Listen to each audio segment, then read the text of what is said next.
Laughs, bits, tangents. Matt and Mike, virginal fans, began watching One Piece and everything the show had to offer, and their nonsense ideas drove them to create their podcast. Raw dog the flan. Small lips, big hips, poopy butt, dog Honk, honk, flamingo. honk, honk, honk. Fucking love Chicky Cheetah. I want Smoker in my These mouth. words lured listeners to their grand show in what's now known as the funpiecepodcast.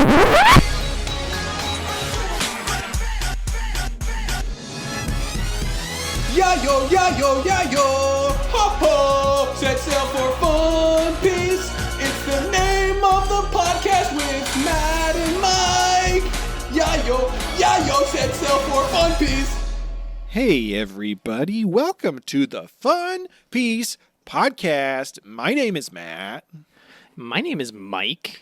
That was really gentle. It was very gentle. Mike's face is a little fucked up today. I just got fillings like an hour ago. Hell yeah. Are they gold? Well, no, they're just regular fillings. I didn't get a crown. I have gold. I actually have gold like crowns in my mouth, like You a do? real fucking pirate. Look at our podcast logo, bitches. That's not. That's real. Sorry, I really sorry. have that. I'm sorry I called the mother funners bitches. Hey, you know what? It's 2026. The U.S. is somehow worse than ever. Yeah. Let's just start calling the fans bitches. No. You No? know, there's no. No? 'Cause- No.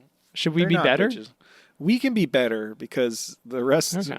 I don't know. How about we call them our little babies? Oh, little babies, motherfucker babies. Shh.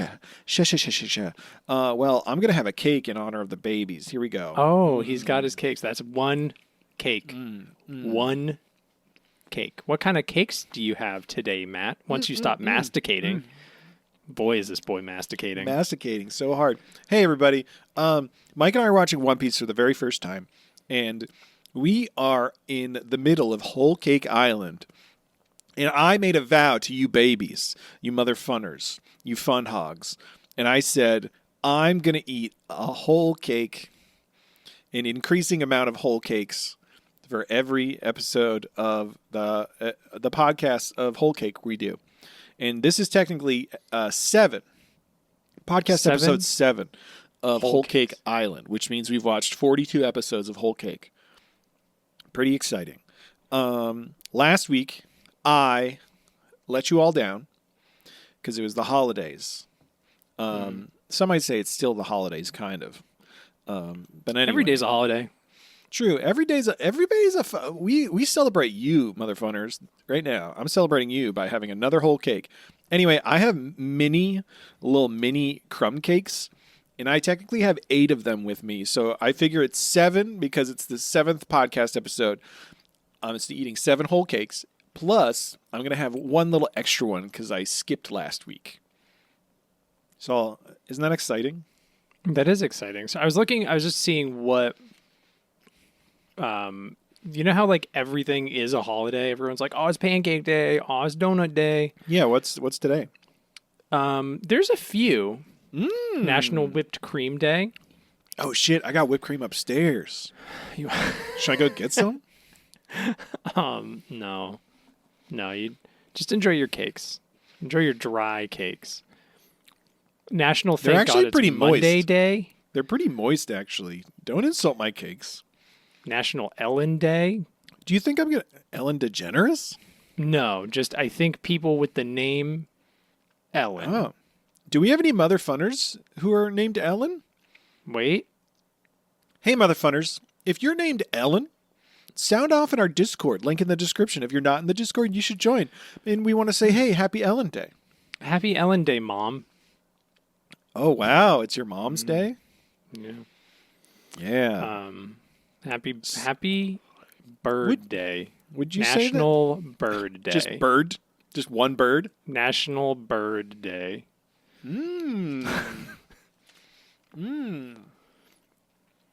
That's it. That's just birds. It's Happy Pierre Day.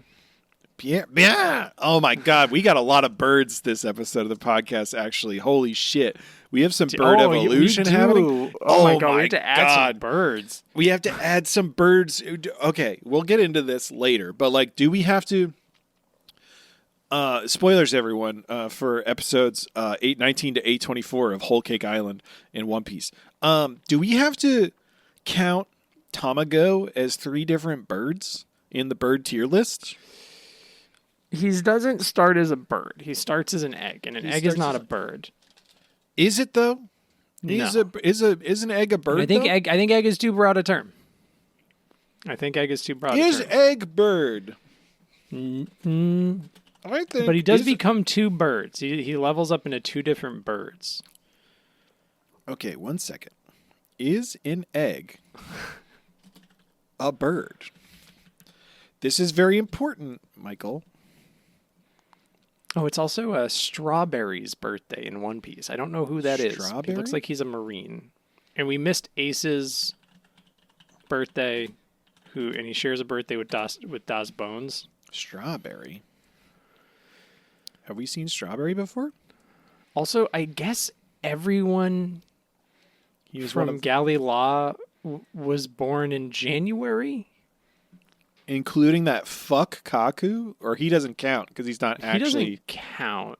But I'm seeing on the second is Peeply Lulu. Third is Iceberg. Nice. The 8th is, it says General Frankie, so I don't know if that's when the big robot was born. Interesting. Or if that's Frankie. Mozu.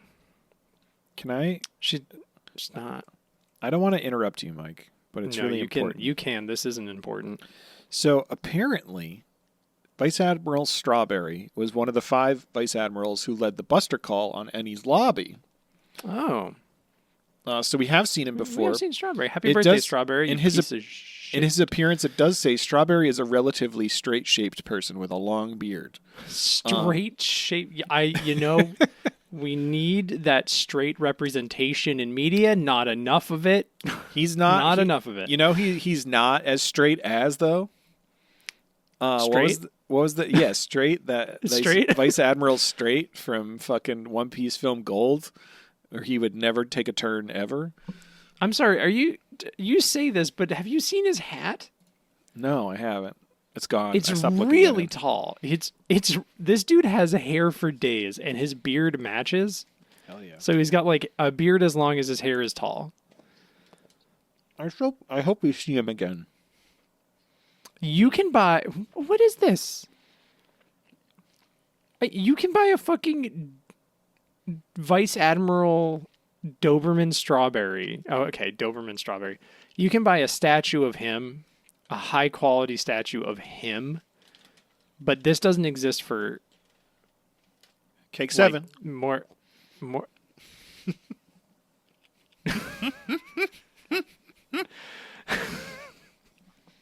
Oh no, My last crumb cake is all I smashed up. I completely lost what I was doing. You know, it's fun. I feel Um, like. I mean, we've been doing this since we started the podcast. Yeah. The first like 15 minutes to sometimes 25 minutes is definitely like just our own little fun chat. It's just us having a good Oh time. yeah, it's like a free fun chat. You know what, Matt? What? What could people do if they wanted more of that Wow. kind of action? Wow, what a Yeah, transition. no, I smelled that segue coming down the road. Well, everyone, if you enjoy our fun chats, you can become a supporter of us on Patreon. Our Patreon, patreon.com/funpiecepodcast. This isn't, I mean, yes, I'm being a shill right now. Absolutely being a shill. But also, Mike was talking to me before we started recording today, and he was saying how, like, he feels bad because he and I routinely are recording these fun chats that come out every week, a day after the regular episodes on Wednesdays. And they are fun little chats between Mike and I, but he did say that they are like truly like there's some gold in there. We have like 15 hours of us talking about random bullshit. Yeah. Just like That's real. seriously like at least 15 hours. I think a couple of the fun chats we released on the the main feed somewhere. We in there. did, yeah. Barto covered for us that 1 week. And Actually, I don't know though. They might not be in the new feed. They might have been in the old feed before the incident. they're definitely on the Patreon free feed. Yeah. I don't know. They're good though. Anyway, yeah, we have a good time with it. Yeah, we've been talking. We're talking. Yeah, we want your money, but we also want you to enjoy us and our voices and Yeah. our bodies. And we like the discourse around our shenanigans, truly. Yeah.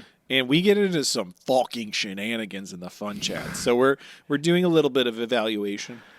It's really like no holds barred, just like throwing shit to the wind and hoping for the best. It genuinely, I don't know what we're gonna have a fun chat about today. I don't know. We usually figure it out about 2 minutes beforehand. Yeah, and boy, I mean, we could probably just update the bird tier list. To add 2 of them. I mean, fucking the zygote of it all is really big word zygote. Is really throwing me for a loop. I would say he's 2 different birds for Mitochondria. sure. I think Tamago, he's a fertilized egg. He is a zygote. He is a bird egg within a vessel. Did somebody need to fertilize him for him to be able to evolve like that? Well, that's what Pedro's doing, right? Pedro's fertilizing him. Maybe he got a little like jaguar dander on the exposed yolk. And then it just kind of like he was like, "Oh, now I can become my next form." Is Foxy French? Foxy is nebulously European. Okay. The guy who voices him in the the commentary track for some of the episodes of Long Ring Long Land, which I have watched, he and was it Colleen Clinkenbeard, who voices Luffy, were talking about that. And he's like, yeah, I just kind of went for like a vague European thing because it seemed like that's what he would sound like. But like listening to Foxy next to Tamago, like I don't think he's French. No, they're not the same. Also, no. Tamago is like so aggressively like cartoon French that it's when he like there was moments like episodes ago where he was giving a lot of exposition and I didn't get any of it. Yeah, because he was just like, Yeah, and I was like, what are you? I don't. It's good. Challenging It's really good. choice, but I respect it. I hope that was all the most important information that's ever been in One Piece. Me too. I hope so. No, I doubt it. We did get some. We did get some not vitally important information, but we got some lore popping at it. Yeah, should we just Also, dive in? Yeah, let's do it. Let's dive right in, baby. Let's do it. All right. Episode 819 to 824 is what we watched. Episode 819. Bad Dad, 819. Bad Dad, Good Mom. Honk, honk, honk, honk, honk. Honk, honk, honk, honk. This is an official Buggy Watch, everyone. I'm I raising feel- my hand. Yeah, what are you raising your hand about? I'm not for you, for Buggy. Oh, yes. Buggy, do you have any That New Year's one in the resolution? back. Do you have any New Year's Oh. resolutions? I have a few New Year's resolutions. Would you like to hear them? Honk, Yeah, honk, at least honk, 2 of them. Honk, honk. Is it to pelvic thrust more into Matt's ear? Ah, yes. I would like to pelvic thrust more just in general, but also into Matt's ear. Honk, honk. So, I don't know if that got picked up, but I heard that smack sound. Honk. I would also like to just be around more. I think it would be a lot more fun to be more present with you, my friends, your babies, your mother funners. Do you want to just do an your entire fun episode together? hogs. Right now? Whenever you want, man. I don't think right now, but maybe soon. I Okay. think that'd be fun. I feel it. Maybe a fun chat. I love those fun chats. Oh yeah, Buggy. I'm a fucking straight up shill, okay? You all should join the Patreon, please. Buggy's mouth to your ears. Join the Patreon. For some reason, I'm just a little guy, and Matt put me close to the microphone, even though he's the one making the sounds. No, Buggy, you're talking. Don't discount yourself like that. That's true. You're doing great. You're such a little guy. I'm really hoping to find some love this year, you know? I think it would be really great to find some love for me, Buggy. I am touch starved, and I'm looking for love on the high seas. Hey, everyone. Hey, everyone. If you want us to make a Tinder profile for Buggy and see if we can get him any matches, let us know. I think it would be really, really wonderful. I just want to be held, really. I just want to be held. Some skin-to-skin contact. It doesn't need to be weird. I just want to feel the warmth of another next to myself, please. Hey, just chop your hand over to me, and I'll just hold your hand whenever you want. That sounds kind of nice, actually. Yeah. Honk. Honk, honk, honk, chop, chop. Okay. Anyway, hello everyone. This is Matt chiming in. I just wanted to say this is an official Buggy Watch. This is an official Buggy Watch for. Stop, Buggy. This is a official Buggy Watch for our clown and savior. He's playing Fortnite in the background. Sorry. Our clown. I found the paper, Mike. Our clown you got a Joker and skin. savior. You can't stop playing. Number 1 victory royale. Yeah, Fortnite. That's a good time.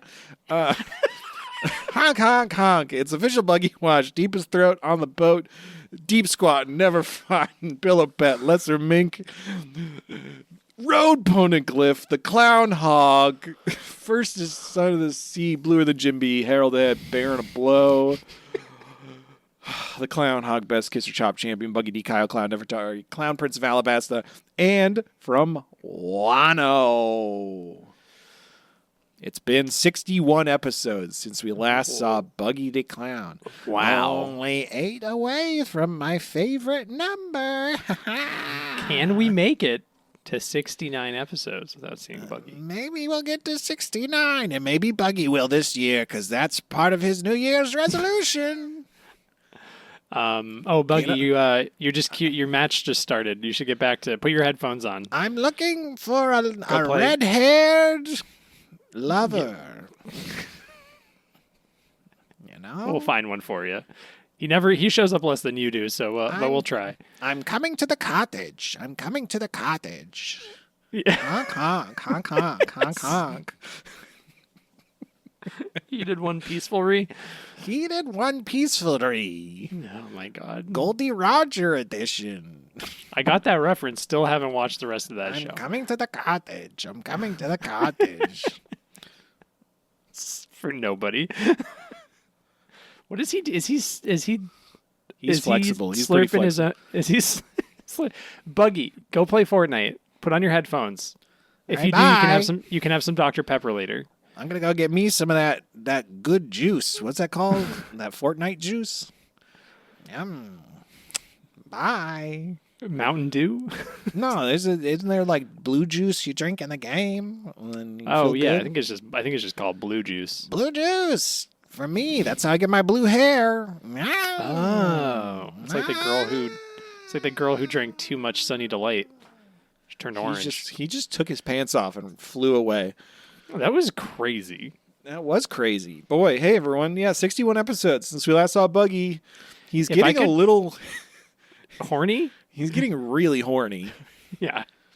If I could chop my body up, I would take my pants off by removing like my lower half in segments through the bottom of the pants. That'd be really fun. Yeah. That would be really, really fun. I'd also go to a lot of like shoe fittings, and like when they like try to take off my shoe, I would take my whole foot would come off. It'd be so much fun. You'd be like, oh God, what's happening? Oh God. Chop powers would be fucking great. I would love that. The shenanigans, just shenanigans galore. Just really. Oh yeah. Just you could do the little thumb trick where you're like, oh, where'd my thumb Somebody could go? really take your nose. And then you're just like, actually take my nose off. And I'm like, oh no. Yeah. That's good.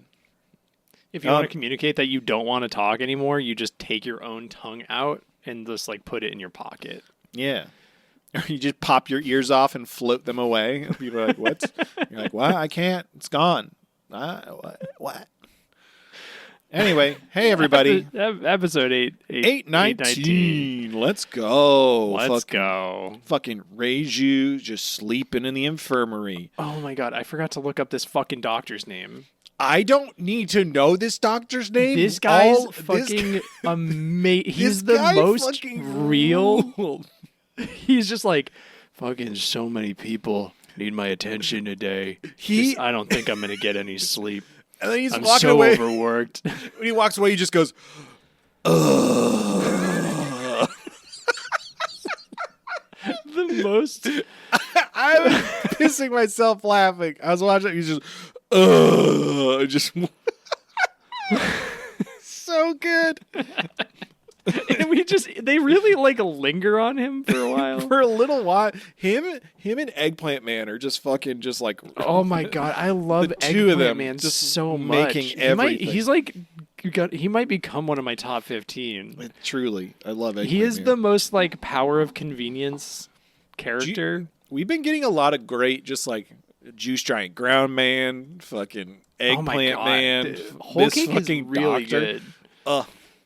Whole Cake Anyway. is really good. Anyway, he goes, ugh, and then we see Wet Sanji kicks a guard, and he comes in, and then he just starts filling in Reiju on like what the fuck happened, because he's like, do you remember how you got hurt? And she's like, and he's like, all right, let me tell you the business. We get fucking Jinbe, and he's like trying to get Luffy and Nami out of their book. And then he's like, I know what to do. I'm just going to light something on fire, which I appreciate very much. The way Jinbei talks is just so pleasant. Yeah, but he's like doing some fucked up shit. It's like all matter of fact. He's like, well, the only thing to do now is to light this book on fire. And they're like, and but as long as you get out before you burn to death, it'll be fine. Yeah, he's like, just get out before you burn to death. And they're like, what?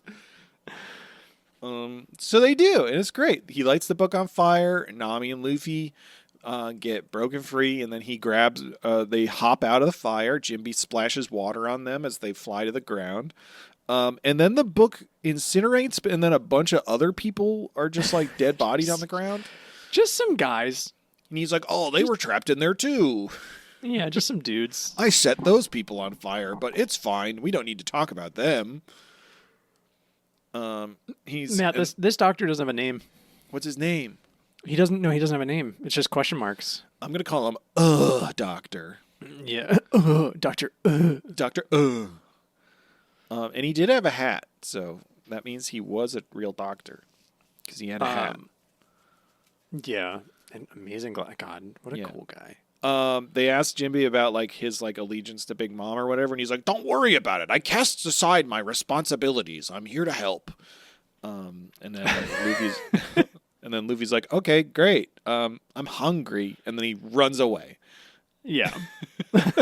And Nami and Jinbe are both like, "Okay, Yeah, well, makes that's sense. fine. It'll work like out. we know." Yeah. Sanji's beating himself up real bad still.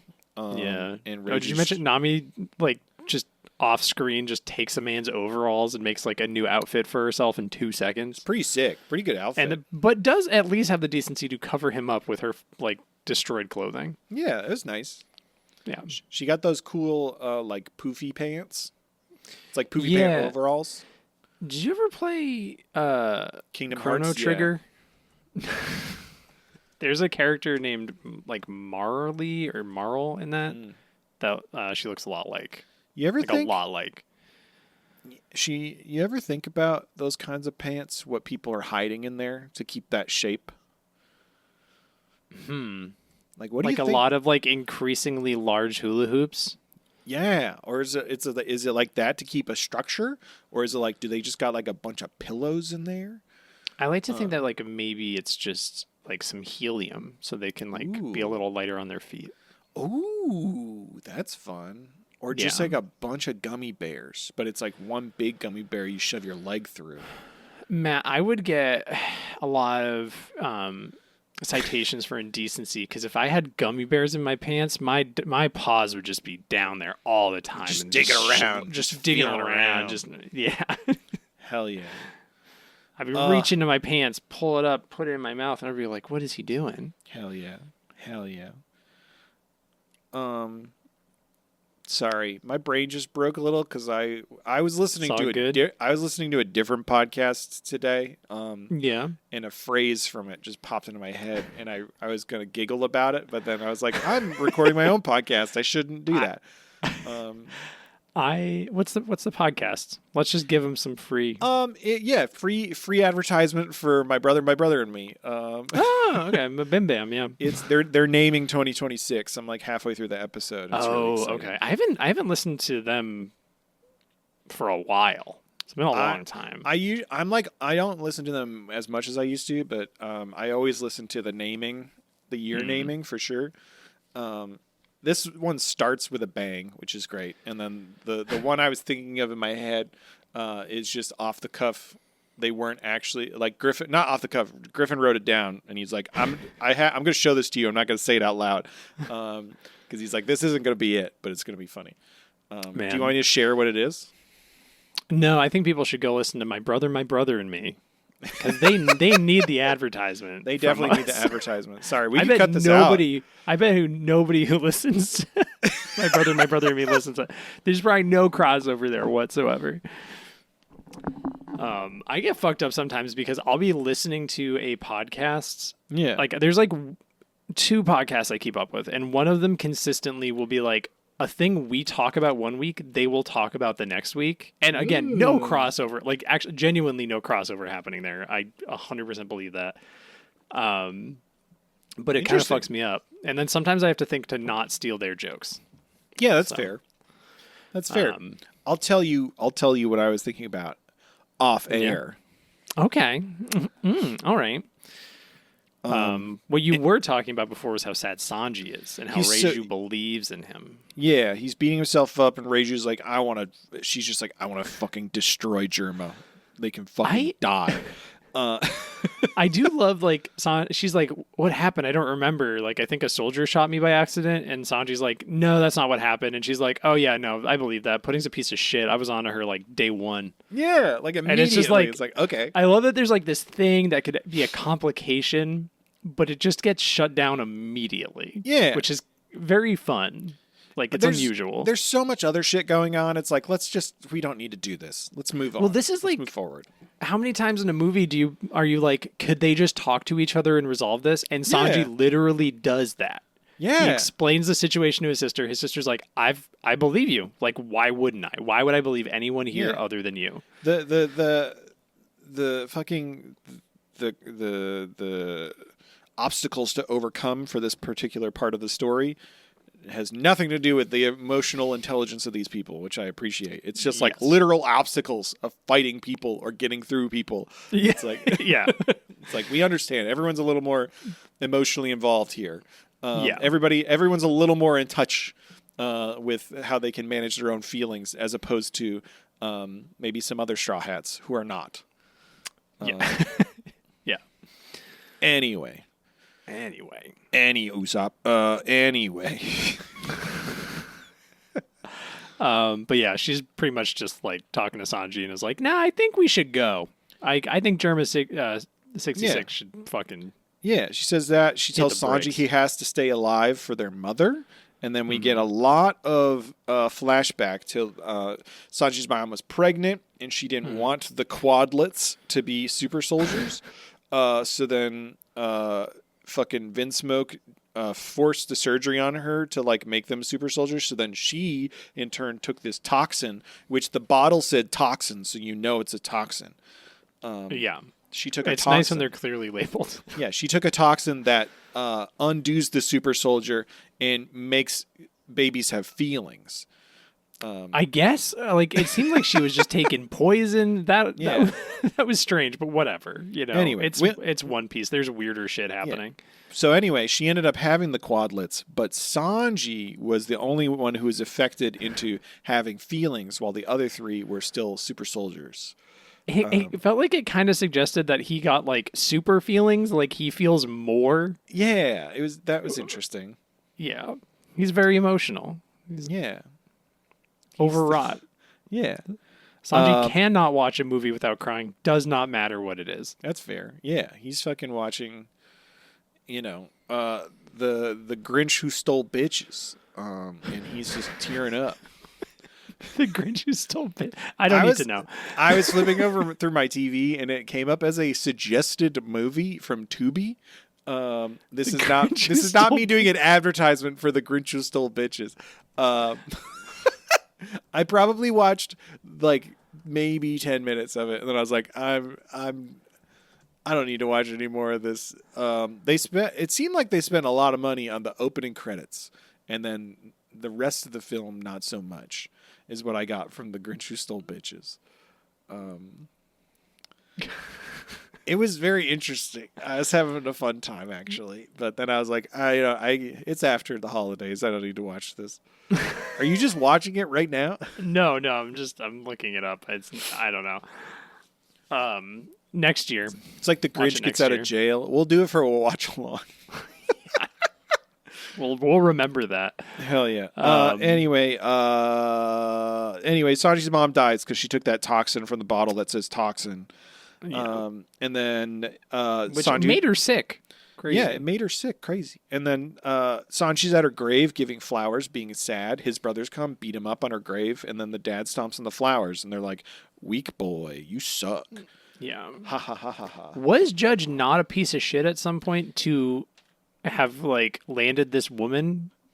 Apparently. That feels derogatory the way I said that. Like, yeah, maybe for him to have the charisma to convince Sora to be with him in any capacity. The riz. He somehow had the riz to get this. Was it a shotgun wedding? This beautiful, emotionally intelligent woman. Anyway, maybe it's when he put his helmet on, is he lost all. Maybe it's like a helmet that speaks to him, and it's like, "Hey, you're a nasty little guy." He found it on the side of a river, and he put it on, and he just became different. And he was like, He's like, It wasn't me. It was the one-armed man. That's a spicy meatball. And then he just started, stealing money out of the bank.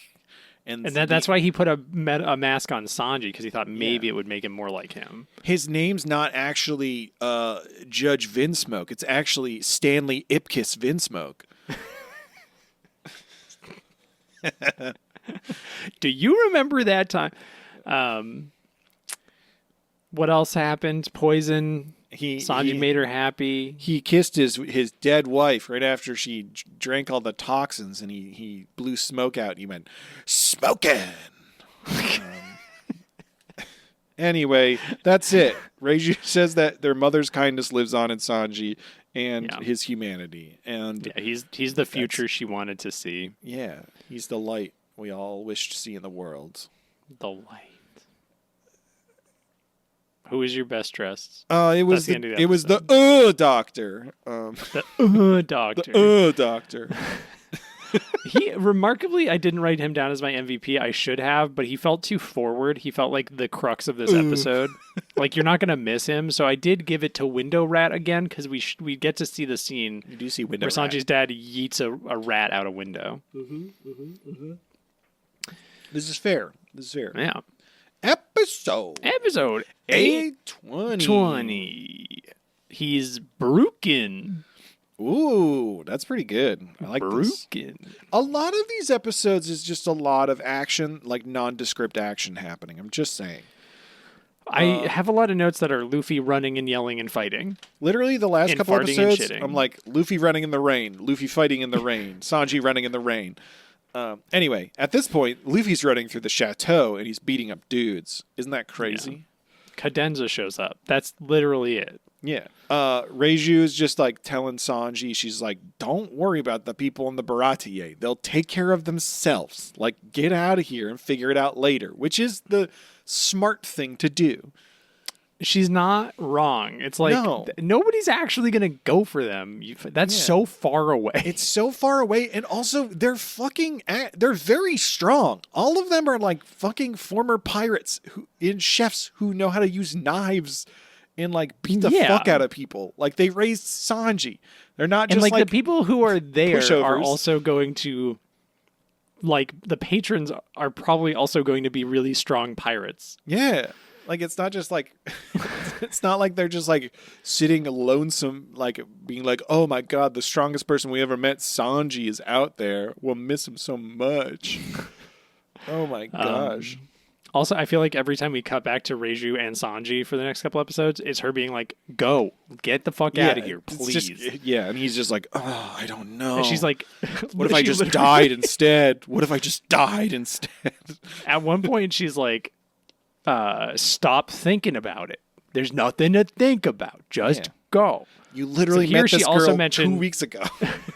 she also mentioned, I think he's over-putting at this point, but she does mention, she's like, I also deserve to die. I'm a fucking war criminal. Yeah. And I can't disobey our shitty dad. Yeah. But Sanji's just like, oh, but I kicked Luffy. Even though right afterwards he didn't care. He just said, I'm going to wait right here for you. Yeah. I don't care that you kicked me. We've been through this one. It's all right. Yeah. But she's like, no, I can't go back. Oh, God. I'm such a piece of shit. Oh, God. Oh, no. Oh, I love drama Sanji. It is good. It feels appropriate. He's like in his own TV show right now. It is.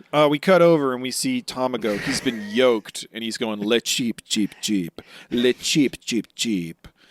Le cheap, cheap, Le cheap, cheap, so cheap. good. And he evolves.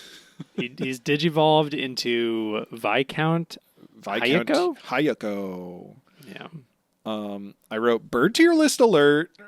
A lot of good birds. Le cheap, cheap, cheap. Bird tier list alert. It does. Cheap, cheap, does cheap. any anime even try to match the quality of birds that One Piece has? I don't think so. We got some good fucking birds. If you're an avian-oriented pervert, you should watch One Piece. Do you? And if you're listening to this, you probably haven't seen it. Sorry, I don't mean to go on a tangent here. Do people jork it to birds? Oh, man. I watched Mike. He's immediately searching the internet to see if people jork it to birds. Give me a bird. What? Just say, do people jork it to birds and see it. Hey, Google, do people jork it to birds? Do people masturbate to birds? I just like what? Like what regular birds? Yeah, just a regular bird. Like, what would a bird do? Or like, well, I guess there's birds. I don't like the first thing that popped up. What is it? Send it to me. I don't even want to. I'll tell you off air. I'll tell you off air. Oh no. No. How big's the bird? Good. This big? This big? Oh man. This big? No, it's big. I'll read you the title of this next one on Reddit. It says the title is it's on I won't even say the subreddit. The title is just I used to jerk off to Angry Birds. So your answer is yes, Matt. Angry Birds? Oh man. Does that count? They watched that movie and they were like, "Oh shit." Anyway, okay, that's interesting. Well, moving along, we cut over to Brooke. And 705 entries for Angry Birds on Rule 34. Hell yeah. He's got no guts, only backbone. And he's just fucking going in. He's doing his thing. Swapping, swording. Look at him go. Good job, Brooke. We cut back to Pedro in Hayako? Viscount Hayako. And he's just doing full Beyblade. Full blade. Yeah, I like that he gets knocked away and starts spinning, so he just keeps the spin going. He keeps it going. It's so good. But then what happens? Pedro fucking yokes him again. Fucking slices him again. And apparently inside of chickens is just more egg yolk. Yep. Or specifically this one, because he ate the egg fruit. fruit. Yeah. Which means he's just... Is he just invincible? Is he just like immortal? You just keep cutting him more egg? I think you need to cook it. If you cut him on a skillet and cooked him, I think that would kill him. Oh, you make him a little omelet. You could do some crazy vor with Tamago. Oh, fuck. That's some interesting bird porn. Wait, he gets he started as a baron, then he was a baron. viscount, and then he became a count. Yeah. What's above a count? A 2 count. Oh. Oh. two count. Fruit Loops. Anyway. Marquis? Ooh. And then a duke. Okay. He's got 2 more forms to get to. This is exciting. Yeah, he gets yoked again, and now he's known as Count Niwatori. And at this point... Wait, no, there's also a Margrave, Marquis, Duke, Archduke, and then Emperor. He's going to take Big Mom's job if he gets cut too many times. He's like forming fully, and then Pedro's like, I'm not gonna... What does Pedro say? He just says, I'm not gonna wait. I'm just going to cut him. He's like, I'm just gonna cut him again. They're like, wait, he's not done forming yet. And he's like, I'm not gonna wait. This was such a good like Dragon Ball joke where they're all like, no, he's breaking the rule. You have to let him transform. And he's like, Pedro's like, I'm not fucking doing that. Yeah, he's like, I'm not gonna wait. And then finally he's like, fine, I'll wait. And then he pulls out a bandolier of dynamite sticks, and he's like, wow, look at this. I've got a... He's like, I wonder what I'm gonna do with this. And then a bunch of people run towards him, and he's like, I'm glad there's a bunch of guards near me. This is great. He's like, you fucking idiots. You fucking idiots. Is this where he... No, not yet. That's soon. It's soon, but not yet, right? Or is this where he does it? Wait, where he explodes? Yeah. Does he explode? This is where he does explode here. Yeah, he does and, like, explode. everyone goes, like, fucking flying. Yeah. It's fucking great. He hero looks himself. He does. Yeah. Allegedly. Did you feel good about it? At the time? Were you excited at the time? I feel like the execution, it was so clear that he didn't die. Really?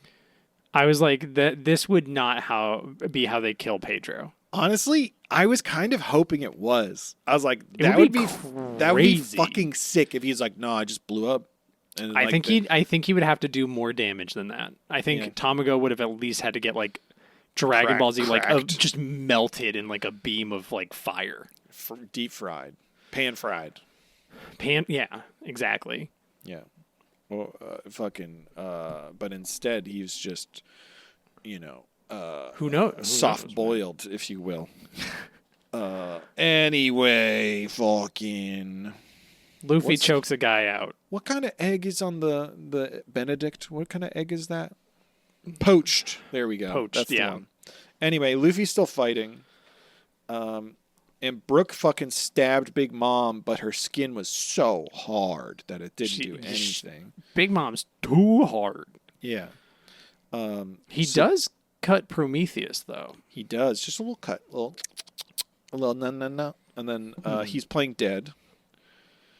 We get a lot of like panning and tilting close-up shots of Smoothie as she's giving orders to guards to block off the 4th floor. There's a lot of Smoothie happening. There's a lot of leggy Smoothie happening. Smoothie is 90% legs. 90% in like a body horror kind of way. 90% legs and then 10% head, like a big weird shaped head, and then a lot of legs. It's like when you see have you ever seen those like fan arts of Kirby with just like big long voluptuous legs? Like it's just like Kirby's regular head and then big voluptuous legs. I think I 3D printed that once actually. Anyway, yeah, the 4th floor is now blocked off and the lower floors are being guarded by people. So the Straw Hats got to do some shit. At this point, Big Mom, we cut over to Big Mom, and she's like impressed with Brooke, and she's taking all his clothes off for some reason. I think Big Mom's like into Brooke. I think a little bit, yeah. I mean, they're probably like the same age. No, Brooke's definitely older. Brooke's like 80. Oh, yeah. She's but like 60 something. Okay, but like close. He calls her a young lady. And He I think does she call her a liked young it. lady. Yeah, she did. That's why, because he called her a young lady, and she's like, "Oh, stop, Yeah. stop." We learned that Napoleon, Prometheus, and Zeus all were alive because she put some of her own soul into them, as opposed to using other souls, and that's why they're so powerful. She also says that she let Roger get to Laughtail because he used his strange power to hear the voice of all things. And interpret the poneglyphs. Interpreted the poneglyph, which is interesting. So that's some lore. So he didn't have anybody who could read them. He could just like feel them. He could talk to the ancestors, and they told him what it meant. Yeah. And apparently she's like working on getting somebody herself to do that as well. Who that is, we don't fucking know. Is it Nico Robin? No. I don't think so. Nope. I doubt it. Because she can read them. She doesn't have to intuit anything. She doesn't have to have a strange power to hear the voice of all things. Yeah, she's read a book. She just reads books. Not to fully backtrack, but I do think it's interesting because it is a theme. There's a flower guy, like a little flower head goon, and Smoothie gets hit, like just picks him up, and she's like, "Big Mom doesn't need to know about anything that's happening right now, okay? Yeah. If we solve the problem, it's fine. Go take care of shit." Yeah. And this is like a running theme with her kids. Nobody, like, they are all like little kids trying to cover up the fact that they broke a vase. I mean, they're also They're just like, terrified of her because she Right, throws like but, a like- fucking tantrum fit and destroys half the fucking island. Yeah, I think it's like a really cool consistency with all of Childish. her children. Yeah, it's like because of the dynamic she has with her kids, who are also her staff. Yeah. There's no trust whatsoever. Bad they are parenting. constantly going behind her back to try to cover up their shit, which means when they fuck up, it can't be like solved easily. Yeah. Like Which I think is really cool. we find like, out later compared with to the Straw fucking Hats. cream man opera, who's just Yeah. like, oh, I can't tell them I And- fucking fucked And up. Bobbins. Oh yeah, Bobbins sucks. And Montdor did it earlier. Like he was like, "Mom doesn't have to know. We don't have to tell her. Yeah. We just solve this right now. It's fine." Because they're all terrified of her and what will happen. That's fun. Yeah. It's fun. It's just a cool thing I wanted to draw attention to. Yeah. At this point, Pudding rolls up. Piece of shit. And she's just putting on a show for Mama, being all confident and shit. She's stupid and dumb. We cut over to Luffy, and he's getting choked by Big Guy. Did you catch that Pudding? First of all, Big Mom keeps calling Pudding ugly. She's like, "You're just a nasty little freak with no powers, and you're ugly, and everyone hates you." Yeah. She's mean. She's a bad mom. She sucks. She is. She is a bad mom. She's got She's not even a mom, really. Pudding's third eye, I guess, is supposed to like also turn into some kind of power, though. Yeah, So we don't know what that I think is. that's what she was like talking about like reading the poneglyphs. She thinks that Pudding's going Oh, to do be you able think to do that it. I Pudding think was that? I mean, that's how I interpreted it. Is she like thinks that Pudding's going to be able to okay. like interpret the fucking road poneglyph. We haven't seen any other like 3-eye people, right? Other than No, Tien they talk Shinhan? about 3-eyed people though a few times. Yeah. Anyway, What if Tien from Dragon Ball shows up? made with Big Mom? Tien fucked Big Mom, and Chaozu was in the cuck chair.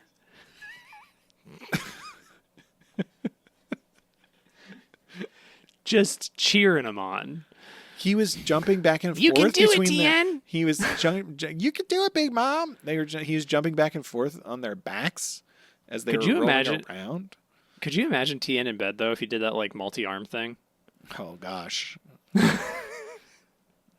That's Pleasure that's a, you've never. That's a giving lover right there. Oh, Tien would be one of the most giving lovers.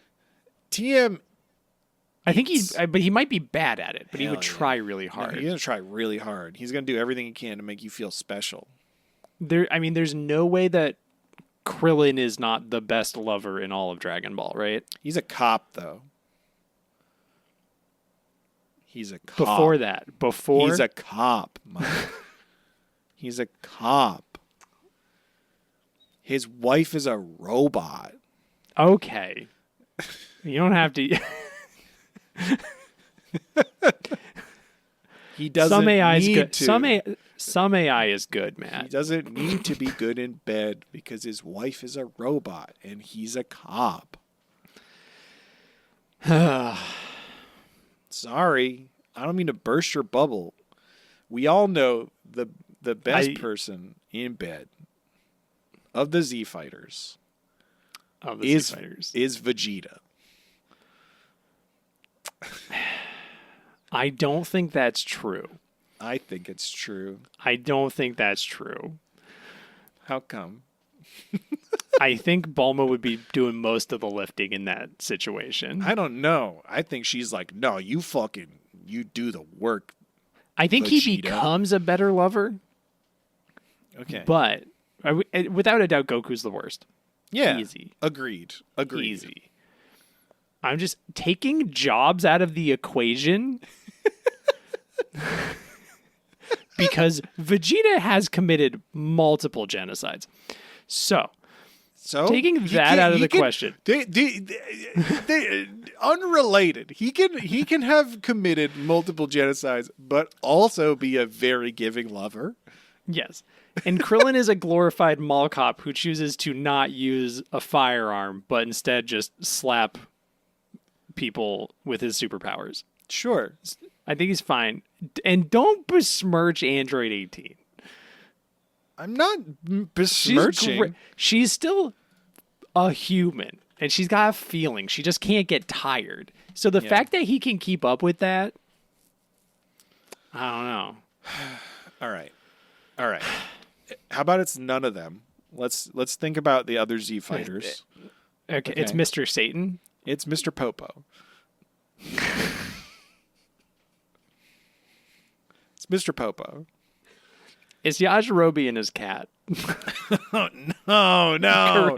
Corinne. It can't be Yajirobe. It can't be Yajirobe. It might be Yajirobe. Yajirobe looks like he fucks. Well, it's not Piccolo because Piccolo is just Piccolo doesn't do that. Piccolo does not fuck. No. Piccolo does not fuck. Is it Trunks? It might be Trunks. Oh, Trunks would be a really good a tender. I mean, okay. Trunks and Gohan. Adult Gohan, yeah, probably. Adult Gohan is probably it. I wasn't thinking. This could have been a fun chat. And if you want to hear more things like this,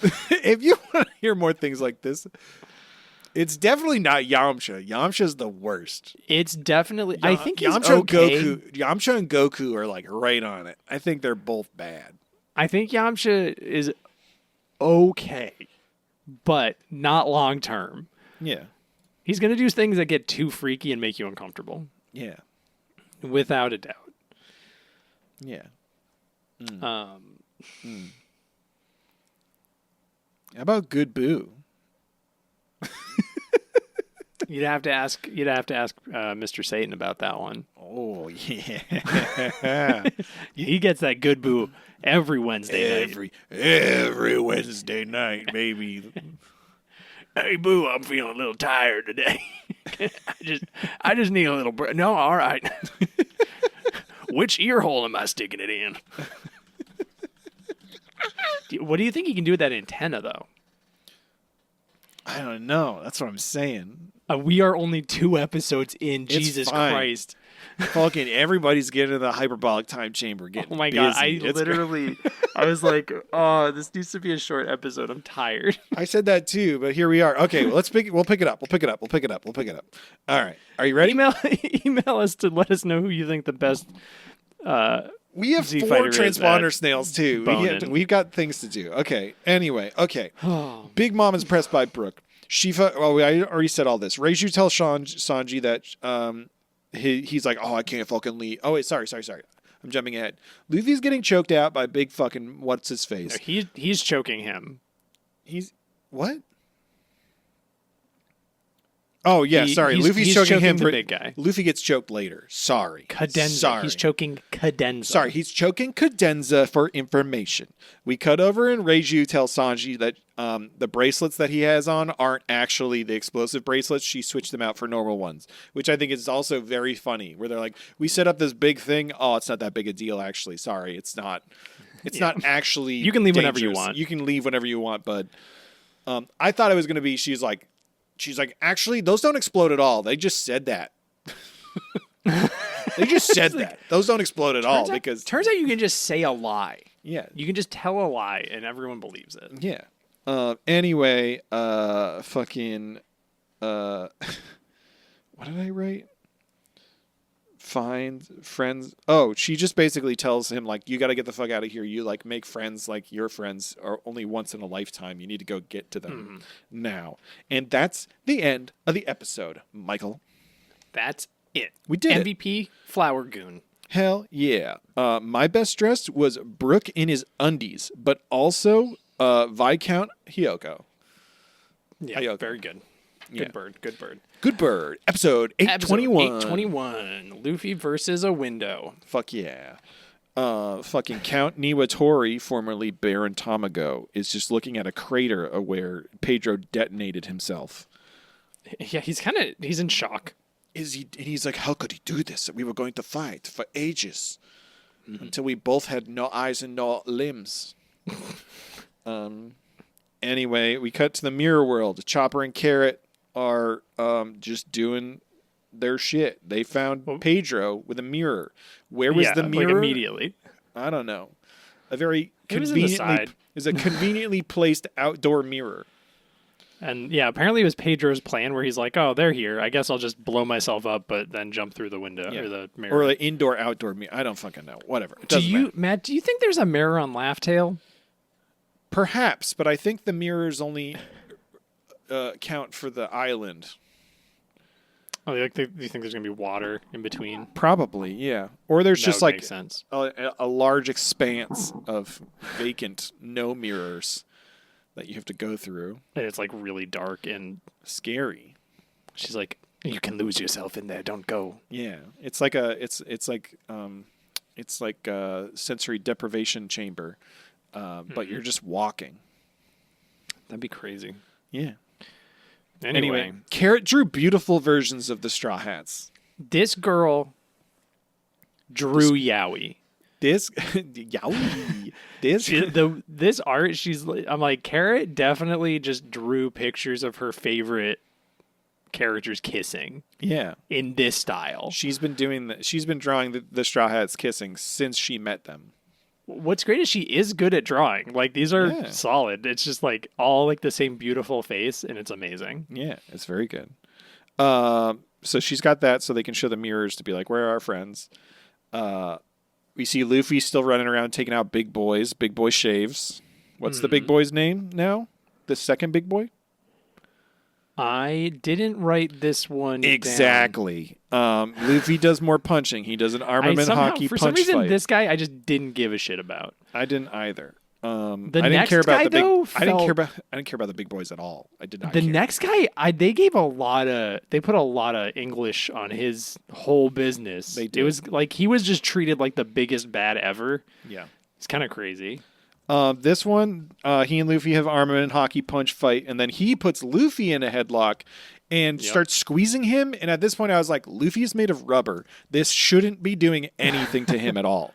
He should just be like hockey. But we didn't see the hockey on their skin. It's just regular skin to skin contact, like the kinds that Buggy likes and wants. But Matt, hockey. Anyway, at this point, he's trying to get Luffy to submit and die, and then he calls Sanji a scumbag, and then Luffy gets pissed, and then there's a gum hawk rifle and beats the fuck out of him, and then he runs off yelling. This guy's Cabaletta. Whatever, don't care. He gets punched through the air into a wall, and then Luffy just like lands on the ground, and then just starts going running down. He's not even yelling Sanji. He just starts and runs. It was very funny. We see that he's on the third floor and Sanji's on the third floor. They're just on different parts of the third floor. crazy. They were so close to each other this whole time. Yeah. And Sanji's got the basket of food with him. I wonder what's going to happen there. Oh my god. We cut over to Jinbei and Nami, and they're on the first floor. Yep. And Jinbei's just fisting people, and Nami's covering the rear. Which includes electrocuting Chopper. Yep. Accidentally. She doesn't do it on purpose. Accidentally. No. Yeah. She feels very bad about it. There's a slow realization that she just electrocuted Chopper. She's very, very upset. Yeah. At this point, Luffy's going, running down the hallway, and then he ends up getting snatched and grabbed from the hallway by Reiju. Mm-hmm. And then she starts filling Luffy in and just being like, hey, so Sanji knows everything, and he's not going to get shot. Like, he knows what the fuck is up. And then Luffy's just like, great, awesome, and then fucks off through a window. Just is like, okay, cool. And she's like, do you want food? Are you hungry? And he goes, I'm fine. I'm okay. And then just next frame is out a window. Just fucks off, and he's like, and she's like, where are you going? And he's like, I'm heading to the rendezvous point. And then just fucking fucks off through a window. Yeah. We cut over and we see Sanji, and he's just like thinking about his entire life and how he just wants to die. And then we see Luffy, and he flies through the air and then smashes on the ground. He smashes into a house, and a guy's like, "Oh my god, what? This man just fell in my house." Yep. And he's just exhausted. Going back to the rendezvous. He just starts walking through the rain. Yeah. See, we did that episode quick. Look at that. So quick. My MVP was just windows in general and how Luffy has broken so many of them. Nice. My best dressed was Carrot's beautiful drawings. They were really good. They were very good. Episode 822. Bootin' a boppin'. Bootin' a bobbin', baby. Oh, no, bootin' a bobbin'. This is where we start to get into the repetitive things.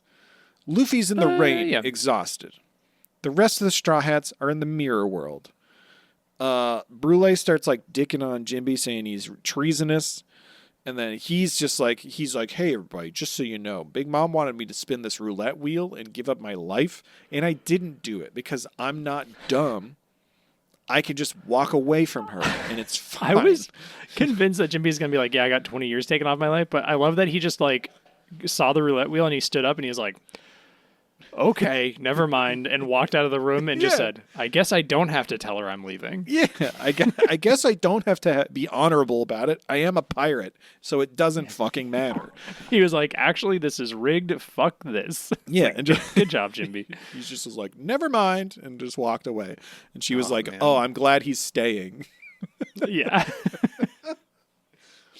We get some Zeppo talk about how he died, and Pedro's like, my best friend. Yep. I like to think that Pedro's also like, you could have just walked away. Fuck. Pedro's like, I didn't know that. Well, that wasn't really an option for them. No, they couldn't walk away. No, Jinbei could. They could not. Yeah. We do see Big Mom has Brooke and is talking to Pudding, and Brooke's slowly realizing that Pudding sucks. Yep. And they're both really evil and discussing their evil plan of shooting all the Vinsmokes. I don't think he slowly figures it out. I think he immediately is like, oh my God, Pudding sucks. Pudding sucks a lot. Between this and earlier, he's like, something's off. I don't know. And then this happens where she's like, I can't wait to shoot Sanji with a gun. He goes, well, okay. All right. Yeah. It is interesting to see how, like, because everyone has to get informed at some point of the status quo. Yeah. That, like, how does it happen? Yeah. And sometimes it's funny and sometimes it's not. We get fucking just a couple of guards poke into Sanji's room, and they're like, oh, he's asleep. That's so nice. We can let everybody know that Sanji's here. And then it just, like, pans over. Just like, I was like, that's fucking Eggplant right there. Yeah. And it's just, we pan over to Sanji's bedroom in his bed, and it's just Eggplant Man asleep, and he's like, oh, wow, look at this. I fell asleep and in Master Sanji's bed. Oh, well, back to bed I go. And it just goes back to sleep. Do you think he even works there? Or do you think he's just a guy who wandered in? I fucking hope he's just a random guy who walked in and they're like, hey, you work here, right? Okay, you do this. And he's like, okay, I've got my eggplants. I don't have to worry about anything else. I hope he's just a homie. He's like the eggplant homie, and he just like got lost. I need more. I need more of him. We see Mont Dore, and he's like with a bunch of the other Big Mom like officers and children, and they're all just like going through pictures of the Straw Hats and a picture of Pedro and Carrot, being like, okay, so we have to account for everybody. All right, this one is dead. He blew himself up. This one, they got lost in the mirror world, and Brulee's got her, so that means it's fine. We haven't heard from Brulee in hours, but like we know that these two are definitely dead. Really just not even trying to like check their work. They're like, this one Big Mom's got, this one blew up, and then these two were in a book, but it definitely caught fire and they didn't get away. So they're definitely dead too. So we did it. Good job, everybody. And everyone's like, they're like, oh, interesting. Like, how did they, like, did something happen, Opera? And he's like, nope, I lit the book on fire because I tortured badly. And they're like, okay. And then it's just, I was like, is this a trick? And then it just goes to his inner monologue where he's like, oh, man, I sure hope nobody realizes that I didn't do that. Yeah. And then they all leave the room except for Mont Dore, and he's just like, man, Opera fucking definitely didn't kill them. Yeah, he's like, that's a fucking lie. It's like, what is happening? Mont Dore seems like he is running on a level of competence that the rest are not. Yeah, for sure. But he's also still not good at it. Yeah, I agree. We cut over to Luffy. He's still running and hitting dudes in the rain. We get a big beard guy and a bat ear guy. Yeah, he's like a big man and like a knife bunny man thing. They're really good. There's a big beard guy who turns into a ball, and then there's a bat ear cat man who throws knives. This is us. Yeah, there we go. I'm the big beard man, and you're the cat guy who throws knives. I wanted to be the big. Yeah. Okay, you could be the beard guy, and I'll throw knives. No, it's fine. It's fine. I'll throw knives. That's fine. Okay, we can trade off. You want to trade off? We can trade off. So like this time when we play, you can be the big guy, and then the next time I can be the big. Okay. Yeah, I think that's good. All right, I love it when we play pretend together. Me too. I like that afterwards time when we eat snacks together. Yeah, my mom packed some orange slices and some fruit by the foot. Nice. I have Uncrustables that I got from the freezer. Are they still cold? A little bit. Are they still cold? They're still cold, but they've thawed, so they're not going to hurt our teeth. Oh, I love the crunch.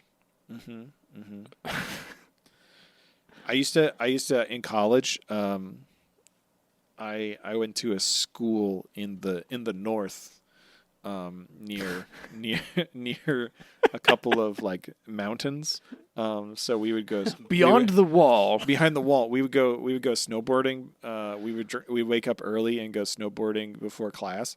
And I would just throw 2 Uncrustables in my pockets, and then they would slowly, ideally, get like a little thawed out and warm from all of my warmness as I was going up and down. So then I'd pop one out when I was on the ski lift and eat my little Uncrustable. It's a real power move. Yeah, it was great. One guy I went with he'd have like hot dog buns, and he'd put like cold cuts into it, and he'd like make sandwiches on the ski lift. That's kind of good too. That sounds really good, actually. Yeah, it was fun. Huh. I've never put cold cuts into a hot dog bun, but I might steal that. Oh yeah, that the split top ones, the New England split top ones, though, not the cut halfway. There's a difference. Split top. You know what I'm talking about? Yeah, I do. There's like traditional hot dog buns that are like the round ones that are cut in half.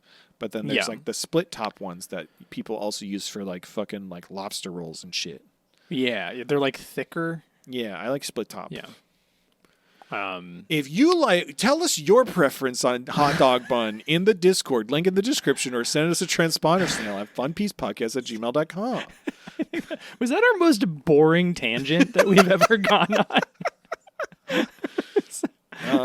Maybe. Speaking of food, Sanji's got his bento box that he made for pudding, and he's like, why did I make all of this? And then he's like, oh, it's just everyone's favorite food. I just made everyone's. Straw Hats, yeah. Yeah. He's like, I made it for them. He's like, I made it out of habit. That's funny. And then we get surprise Bobbin face. I wrote, oh no, Bobbin. And he looks over and he just goes, Yeah, Bobbin. It's really concerning when Bobbin goes boing, but his head doesn't move. Yeah, I do. Excuse me, I just burped into the microphone. I'm so sorry. Oh boy. I apologize. 1 hour, 8 minutes, 55 seconds. Burp sound. Anyway, Luffy smashes 2 dudes in the concrete, and then he does a second gear gum jet pistol. He does some cool hockey shit here, where he's like dodging shit, and then like somebody's like going to stab his head, and then he like does like a just a little forehead hockey. He does a jet pistol. Yep. A rocket. He fucking takes out Catman. Yum, yum, yum. Yeah. And then Sanji's like, I'm just going to die now. I fucking hate this. And then he hears Bobbin, who just starts eating his like the piece of meat from the bento box, and then he just lifts his head up and he's like, that food's not for you, and then just fucking wails on Bobbin and smashes him through a wall, just kicking him. And then he grabs the food and just starts fucking running. I watched this episode with Molten Garnet, and he was like so angry at Bobbin because it is an insane thing to do to just see somebody sit like you see somebody sitting there with their own lunchbox and you walk up and just pull a sandwich out and say, oh, food, and start eating it. Yeah. I mean, Bobbin's a piece of shit, so it's in character, but it is like a crazy thing. It is psychotic behavior, for sure. Yeah. Anyway, MVP is Eggplant Man. Always, forever. I love him so much. Favorite whole cake character, maybe. Nice. My best dressed was Bobbin's face caved in by Sanji. I would like to think that Eggplant Man sleeps in the nude, so he's best undressed. Oh, yeah. Do you think his dingle looks like a little eggplant emoji? Oh, yeah, for sure. There's like a purple gradient on it, and he should get it checked out by a doctor, but he feels like it's so on theme, he wants to keep it. And he got a little bit of a jagged circumcision at the top. I was thinking that those would be the pubes, but no, it's the other way. It would be shaped like it's the other way. He had a really jagged, botched circumcision, which is why it's all jagged like that, like Charlie Brown's shirt, but at the top. It's like Jughead's crown. Yeah, like Jughead's crown, but at the top. Hell yeah. Oh, man. Episode 823. Brooke sleeps with an emperor. Yeah, he does. Fucking a bunch of guards find Bobbin. He's like all fucked up, and then he just immediately goes like and puts them all to sleep, and he's like, I'm gonna do this myself. And goes to like beat up Sanji, or chase after him because he wants to beat up Sanji. I hope that Bobbin dies. I hope if anybody dies in Whole Cake, it's Bobbin. Yeah. Because I just need to know that he's not a threat to me. He's not out there waiting, looking for you specifically. Yeah. You want to talk about him freely, so you know he's not. But he might be. Like, Bobbin is, if I had a sleep paralysis demon, he would look like Bobbin. Do you think, should one of us dress up as Bobbin and go to like a convention? Do you think people would freak out? Maybe. They'd be like, because you just like be Bobbin. Quietly, like, I would just go into the, like, I'd just be standing outside the bathroom the whole time, just like staring. Just standing there. And people are like, this is scary. I don't like this. He's really scary. He is. Could you imagine you're at the supermarket late at night, you turn down the cereal aisle, and at the end is just Bobbin, but he's already facing that direction looking at you? Just going boing, boing, boing, boing, boing. That's terrifying. I don't like that at all. With someone's skin face hanging off of his face. Ugh. Whose is it? Whose is it? And what skin is it? Is it their back skin? Is it eggplant's foreskin? Foreskin.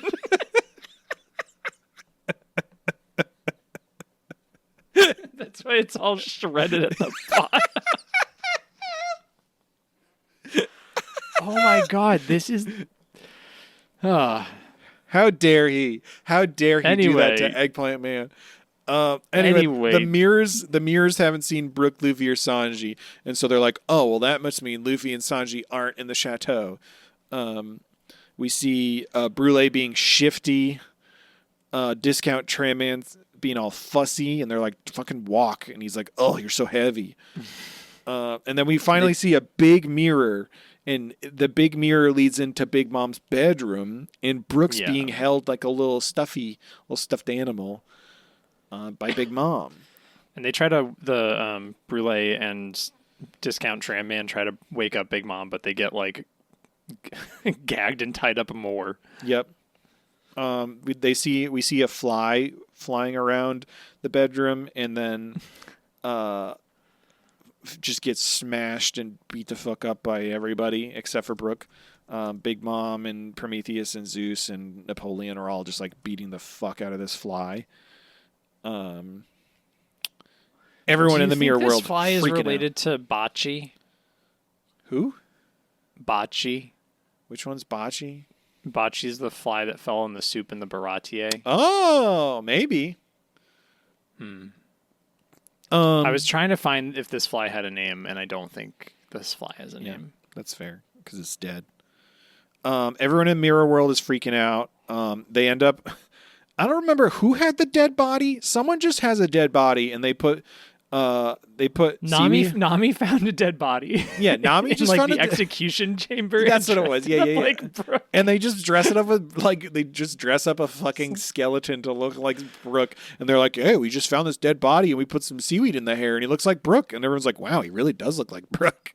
I feel like the show being so like gaga gazongas with Nami half the time really undersells moments of absolute like psychotic behavior like this. I love her so like she is so good. She's like, I just held onto this dead body, and look at this perfect opportunity to use it. Great. It's like, okay, great. So then they're like, all right, who's going to swap it out? So if Chopper goes, Chopper's going to quietly try to swap out the dead body with Brook, but fails. Just gets really scared. Oh yeah, challenge 1. He almost sneezes, then he does sneeze and trips on a rock. Yep. Challenge 2, Carrot goes, but then Big Mom's doing a big snot bubble, and then it gets really big and then pops. And then Zeus wakes up and then thinks she's the fly, and tries to zap her, but she does a stuffed bunny defense before that, and he goes, "Oh, it's just a stuffed bunny." Yeah. But then she kicks a rock and it wakes up Zeus. So then he zaps, and then she gets out of there just in time. Yeah. Challenge 3, it's Pedro's time. Philip, I really like Pedro a lot. I do too. He fucking gets in there, he gets up, he's right next to Brook, and then he just starts fantasizing about doing a really good job. And he's like, yeah, I'm just going to fucking grab him, and I'm going to switch him out, and then we're going to hop back, and everyone's going to be so proud and excited of me. But then Big Mom rolls over, and just fucking explodes the shit. Pedro has a praise kink. He does. He's a good boy. Yeah. I want to pause here for a moment and just say, Yeah. Hey, Lloyd Sheffield, you're a good boy. Good job, Lloyd Sheffield. You're a good boy. Nice job, good boy. I just want to pause here and say, hey, Lloyd Sheffield, you're such a good boy. Keep going. Yeah. You're doing such a good job. You're doing such a good job. Good boy. Don't worry about what everybody says about you behind your back. Good You're job. such a good boy. Keep going. Nice Making job. somebody uncomfortable. Challenge 4, Nami steps in. Brooke conveniently falls on the ground. Yeah. And she rushes in, and she manages to wake him up. But he just sees her with a skeleton on his back, and he screams because it's a skeleton. Yeah. Which, to be fair, Brooke is not used to seeing skeletons. No, he's not. So this is still alarming for him. Yeah. And then Big Mom does a sleep attack, and then Jinbei steps in to save them both. Yep. Leaving I just want to fake Brooke. Lloyd Sheffield is going to text me so angry for doing that, I think. It's going to be great. Love you, Lloyd Sheffield. Anyway, Luffy's he's just walking in the rain. He's starving. Yep. Another big boy Getting beat appears. The third big boy, your favorite. Counter. And his little lady on his shoulder. Yeah. He punches Luffy, and then we see Sanji, who's running in the rain with the food basket, and the dog wants the food, and he's like, "Sorry, dog, this isn't for you." Mm-hmm. And then fucking Luffy just gets stomped. He gets a big old stomp at him, so hard. Yeah. And then we see him clutching grass, and that's the end of the episode. It is.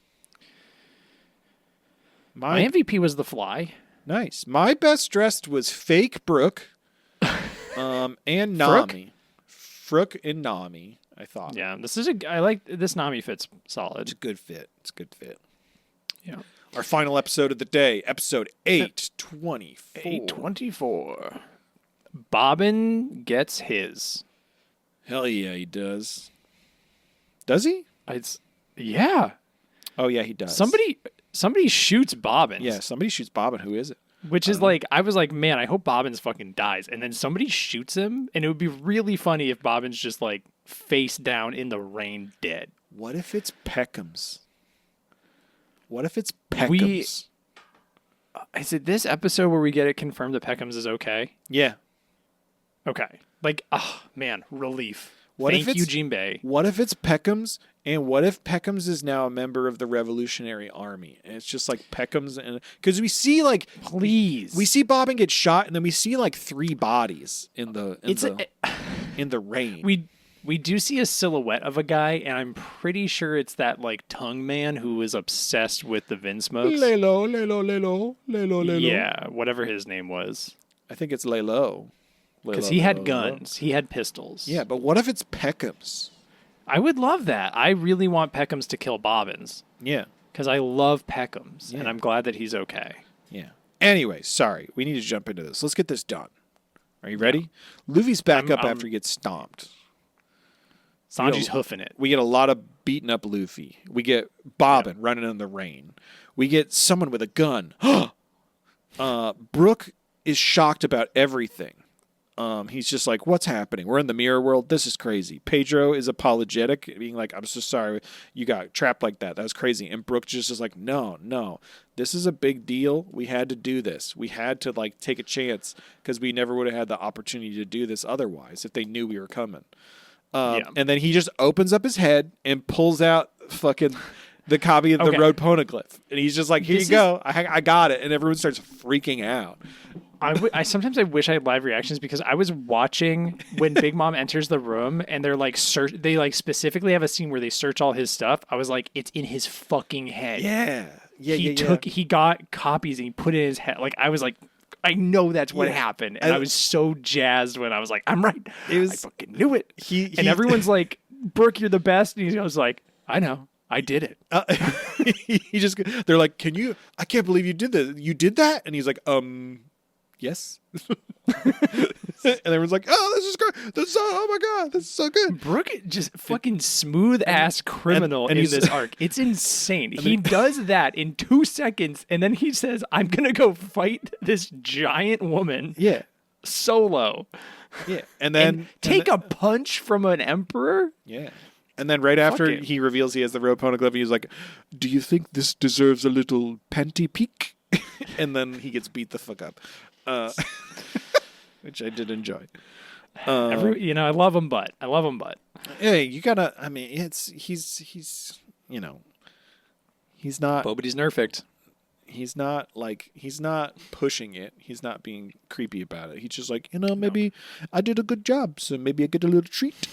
Does Daddy get a tweet? And the answer is no. He does not. No, he doesn't. No. Speaking of Daddy getting a treat, Sanji's running in the rain with his basket of food for Luffy. Luffy's still taking a beating. Sanji's running. That is fucking limit. Luffy's getting beat the fuck up. Sanji's running. And we get fucking like dark silhouette, red glowing eye counter, and you're like, who the fuck is this guy? Yeah. And he's just like on the horizon, like a JoJo villain, and exchange like he punches Luffy, and then Luffy just hits him back really hard. Mm-hmm. And that's the last thing we see before Sanji just arrives at the battlefield rendezvous. We do see Luffy like bleeding on the ground. We think we do, but it's like Sanji stepped on a dead guy, I think. I don't know. It was like the juxtaposition was like, It was like it was a cut to make it confusing. yeah. I think, Sanji just sees all these dead bodies and he's like looking around. We see Nami and she figures that Sanji's outside the castle. And then Jinbei tells the Straw Hats, the wedding's going to be bad, blah, blah, blah, blah, blah. Peckham's is fine. We knew all this, but we didn't know Peckham's was fine, but now we do. Yeah. I don't know if I said it on recording, but I was like, there's a bunch of fucking sharks underneath where Peckham's was. That's probably all of Jinbei's like shark buddies. Yeah. I think he was alluding to that, but anyway. Yeah. We see Bobbin get shot. By who? We don't know. I hope it's Peckham's. Good. We see all the Vinsmokes, and they're all drinking with their barmaids who are passed out. Being fucking creepy and all looking like 70. Like the lighting makes them all look old and weird and crusty. Yeah. They're all just being dicks and creeps. We see Mont Dore and he's radioing. Pepperoni ass Vinsmoke pieces of shit. Gross old pepperoni nipples. Judge Vinsmoke. Biggest nipples in the Stanley Ipkiss Vinsmoke with his big pepperoni nipples. Hey, if you have big pepper, we're not trying to body shame anybody. No, not your nipples are perfect. Your nipples are perfect. I like pepperoni. Anyway, Bobbin gets shot by somebody. Sanji's thinking about Luffy, and he's running, and he's looking for all these dead bodies, and he's trying to figure it out, and he's checking everybody, and he sees a straw hat, but it's not Luffy's straw hat. He's figuring it out. He screams, "Luffy!" And then he hears a stomach growl, and he's like, I know that stomach growl. And then he finds Luffy passed out, leaning up against the dead body of King Bomb. He makes he has the sweetest dumb smile on his face when he sees Luffy. Yeah. Just tears in his eyes, welling up. And that's the end of the episode. He's the only one who ever loved me. Reunited, and it feels so good. So hot. So good. Hot, good, tasty meat from Sanji. Yum. Anyway, my best dress was Sanji finding Luffy. I thought it was great. Yeah. Next episode of the podcast, we're going to be watching episodes 825 to 830 of One Piece. Sorry, I forgot to say my MVP was the guy, whoever shot Bobbins, obviously. Yeah, fuck yeah. I'm hoping that like now that Sanji and Luffy are like, oh, we're back together. I hope it's going to be like a fun, like not a heist because they're not trying to like get anything out of them, but I hope it's like oh no, we're like, I'm going to give you some food. Now I'm going to go back in there and pretend I'm doing the wedding. And then you're going to pop out Luffy and we're going to fucking kick shit down on this fucking wedding. And it's going to be sick. Like, I hope they like make a little plan to do that. Rather than just run away. My prediction is not fun, but I do think that Sanji's going to be so like overwrought with guilt, he's going to not do as much as we want him to. But I hope I'm wrong. I hope you're wrong too, because that feels bad. Yeah. But probably. He's going to be like, this is my last meal I cooked for you. I'm going to go die now. It's going to be like, I don't deserve to be on your crew or something. I kicked Luffy's you. going to be like, shut the fuck up. And he's going to be like, I brought Usopp back. I'm going to go. Yeah, we brought Usopp back and he sucked. Wait till I tell Usopp what you did to me and I still want you. Anyway, hey, Mike. I think we've got some transponder snails. We do. We got a really, few. really do. We have some really good ones. Honk, honk, honk. Not honk. But click. I've got our first one right here. All right. It says validation, and it's from Miss Watch. And it says, Matt, Mike, I had to send this as soon as I listened to the pod episode because thank you for validating and stating every thought I had after the pudding twist. Condolences for your feelings of betrayal, though, because I clocked her from the moment she opened her mouth. I never liked her, and this is why she's the only character I hate to my core in One Piece.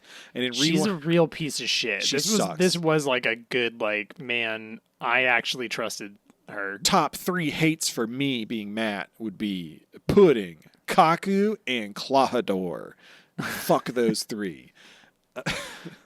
Anyway, Miss Watch continues, saying, in rewatching, I picked up her lies more, like how she only told Sanji about the Straw Hats being there after she knew they were captured and warning him about bracelets that would explode if he tried escaping after he was already wearing them. If Big Mom was able to notice them at the tea party, then she 100% saw them too.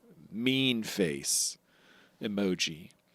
It says, I also love how you completely understood why this is such a tragic scene for Sanji. He gave up on his dreams and his happiness of sailing with his friends in order to protect them and his family on the Baratie.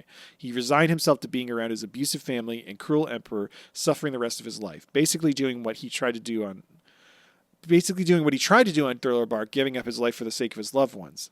Then this motherfucker spits shit. And he thinks maybe in the small moments in his future home he'll have some peaceful moments and he'll be able to survive. But no, she gave him that sliver of hope just to rip it away, no remorse, breaking him down even lower than he was when he accepted his fate. His face at the end of that episode shatters my heart into a million pieces, and that is why I will never forgive her no matter what information is learned and I'm caught up.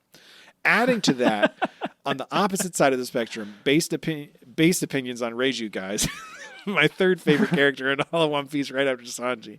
I had forgotten how she acted in this scene, but you're right. She was so classy to not even look at the piece of shit monologuing for no one but her. I love her so much, and part of it is because I, too, am an older sister with younger brothers, so her story hits very close to home. She cares so much for Sanji, and their backstory makes me tear up every time they cut to it. Also, she's gorgeous, like Boa who? Ha ha ha ha, JK.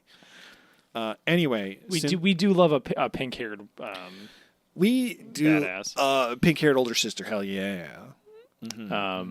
As a little brother to older sisters. Yeah. Wearing a big shirt. It's appreciated. Just wearing a big shirt. Bandage on the leg. Anyway, since I know you'll see this next month, Happy New Year. Hope you guys had a great one, and here's to another year of the podcast. Cheers, Miss Watch. P.S. I thought your lazy naming discussion was funny because all I thought was, oh, wait till they hear Judge name his kids, G. Ha ha ha. Yeah. Anyway. Yes. Heck yeah, Miss Watch. 0G, 1G, 2G, 3G. Well, it's Yanji, 3G, Sanji. Just wait for 5G. 5G. It's coming. Oh, yeah. You thought Tylenol was bad for your kids. Yeah. You got some of hey Sabo, gonna give you some of that 5G. Hey, Dad, I think my biological parents did drinks the Tylenols quite a bit. Yeah, either they might have, but hey, it made you a big strong. That's one specimen. You're one specimen of a son. Hey, Sabo. That's one real strong Sabo. I really like top hats. Hell yeah, you do. Hell yeah, that's when all that Tylenol really made you strong, Sabo. And once we upgrade to that 5G, get you some of that 5G, you're gonna be the strongest of them all. I'm gonna be able to watch all my YouTubes. so quick. Yeah, you'll be watching all your favorite streamers, handling business. Hell yeah. All your propanes, your favorite propane streamers. I love watching my making little smudge pots over there. Hell yeah.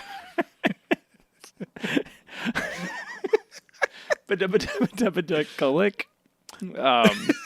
This email is titled Transponder Snail number 17 from Kosi. Happy New Year, Mike and Matt and Matt and Mike. Happy New Year, Matt and Mike and Mike and Matt. New year, new me, baby. Woo. I'm sending transponder snails on my laptop now. Never before seen typing on a laptop with serious typingness in all senses of the word. These people ain't ready. I have consistently forgot that y'all gotta avoid saying the N-word when writing my emails, and then had a funny little moment when y'all are reading it that I remember that I just say that shit mad often when I talk. So when I'm typing, all stream of consciousness like that shit just appears laughing emoji. Hearing y'all tiptoe around it is humorous also, but I will try to limit them from here on out. New year, new me. It's a fun challenge for us. Yeah, really the is. long con of Cozy is just getting us canceled.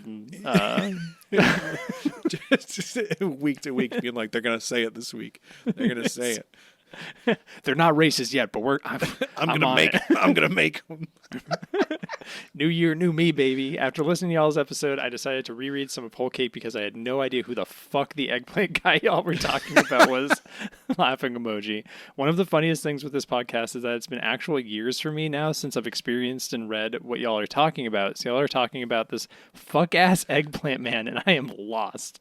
I am looking at an image of this dude as I type this, and I literally can't remember this guy even a tad. Not even a teensy-weensy bit. I fuck with his vibe, though, and I will be an eggplant man stan going forward. New year, new me. I think he is in one panel of the manga from what I've seen, but like heavily expanded on.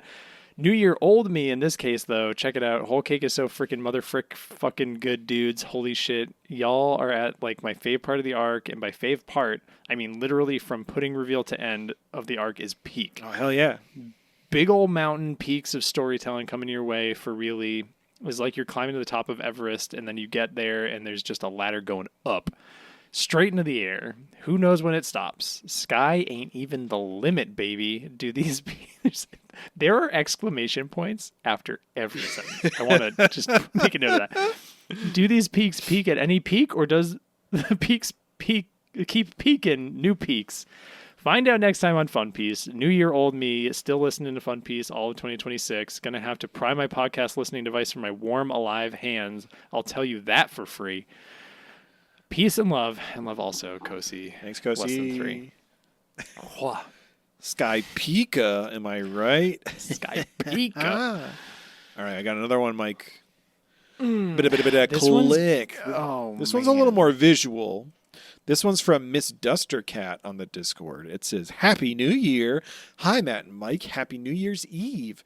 On the last episode, you mentioned the tragic lack of Foxy merch, which I fully understand. If it ain't the big 3 or law, the options usually fall into one of 3 buckets. 1, impossible to find. 2, way too expensive.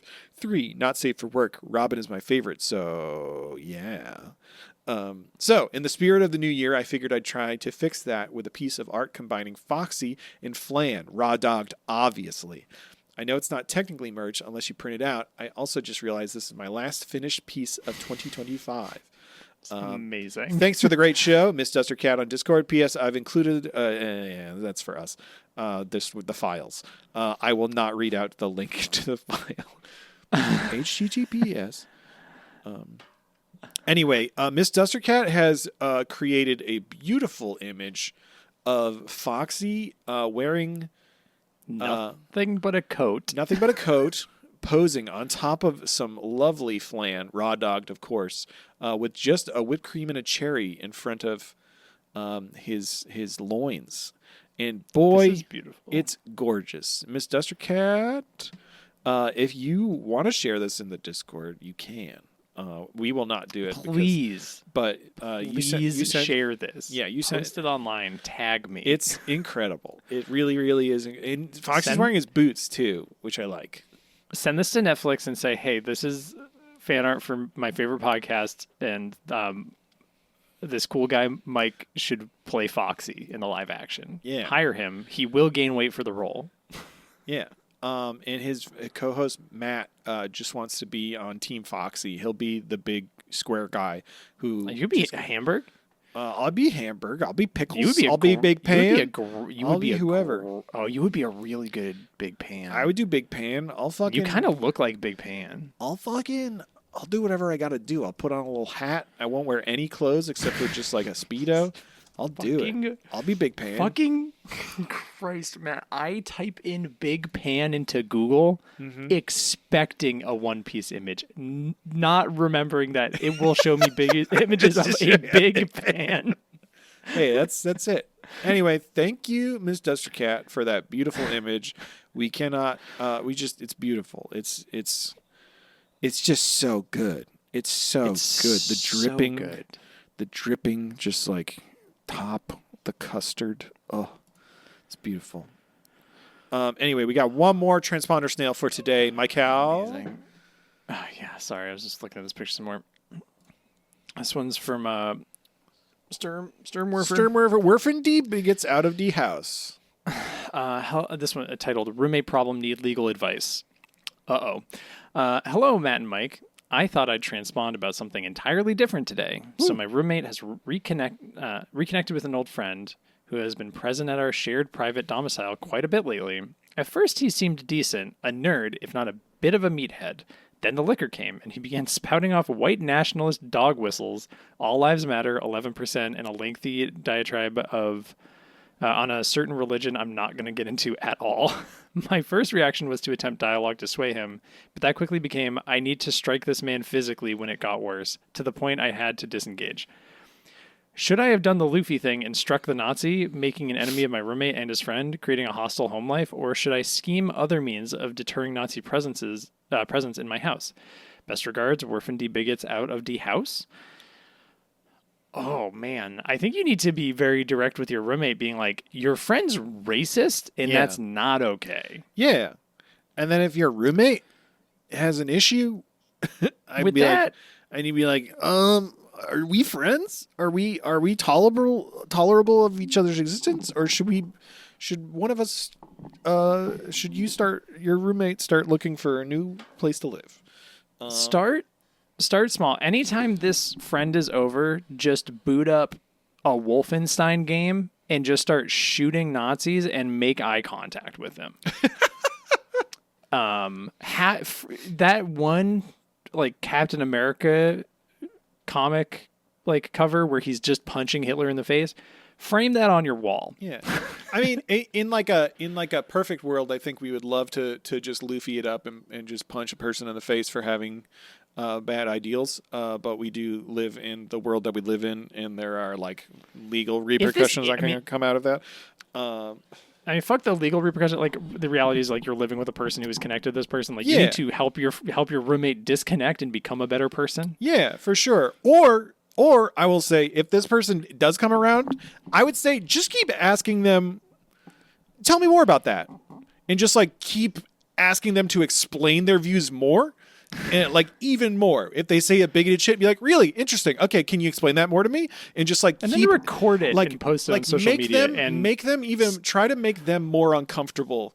The more they have to actually like justify their feelings and actions about this thing, and be like, really, that's interesting. Why? How come? Before you do that, find out where he works. Find out where he works, and then ask him to expand on those things, and just secretly record it, and then send it to his boss. Yeah, I mean, there's that. I blackmail him. I feel like a lot of the time when you get in, I mean, I'm not trying to be like real advice, but like I feel like if you get into certain situations with people like this, if you continue to like ask them to justify their viewpoint, it usually becomes really uncomfortable because they start to be like, oh, I'm just spouting some bullshit that I read on the internet or some shit I watched on, and it's like this cool guy Andrew Tate told me. Yeah, and it's just like it becomes like, oh, I need like you start to like put them in a situation where it's like you need to justify your like hate speech or your racism or your fucking whatever fucking diatribe they're talking about, and like after a while it's like, oh, now you're forcing them to start to like think about it. And then after you do that, find like a 3-hour cut of Jake Paul getting punched in the fucking face over and over again. Yeah. And then put that on in the background. Yeah. Or just every time he comes into the apartment, just put on Heated Rivalry and just like turn it all the way up. And if you start to say some shit, you'd be like, sorry, I can't talk right now. And just like look over at him and be like, I started watching this show because like it's been cool since you started hanging out, and this show reminds me a lot of you. Yeah. Well, I guess I don't know. Was it anyway? Meatheads. Yeah, and then punch him in the balls hard. A funny. I think, or you can you just put up signs around your apartment that just say like "racists fart," and then after fuck his dad. After every under every couch cushion and chair, just put a whoopee cushion, and so every time he sits down anywhere, it's a fart sound, and then you just point to the sign and be like, "Oh, you're racist." Yeah, and then fuck his dad. And then fuck his dad. Fuck his dad, take a quick video and show it to him. Be like, oh, hey, interesting. I disagree with what you're saying. Check out this video. And it's just me your dad fucking was a your bottom? dad. Did you know your dad was a bottom? Check this out. And if his dad is no longer with us, you're going to have to do some heinous shit, but I promise you it's going to be worth it. I don't think we should give advice. None of this is standing legal advice. None of we it- are yeah. not. None of this is standing legal advice. I think I stand by my just keep asking him questions and why to make him feel And uncomfortable. I stand by fucking. That's my best advice. And Mike stands by fucking his dad. I really He can't wait. probably lives at home, so it's going to make it even worse. He's like, man, I can't believe you heard me fucking your dad last night. Hey, Matt, what's the One Piece? The One I don't know if Piece. you like this, send us an email or whatever. Yeah, It's in the yeah, description. yeah. You know it. Matt, what's know the it. One Piece? It's fucking dads. Hey, Dad, what were those noises last night? Oh, hey, Sabo, it was, someone was fucking me.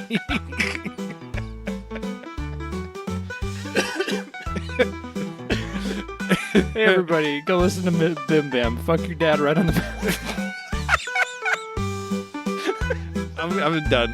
That's it. Thanks, Eric. Love you all. Bye. Bye.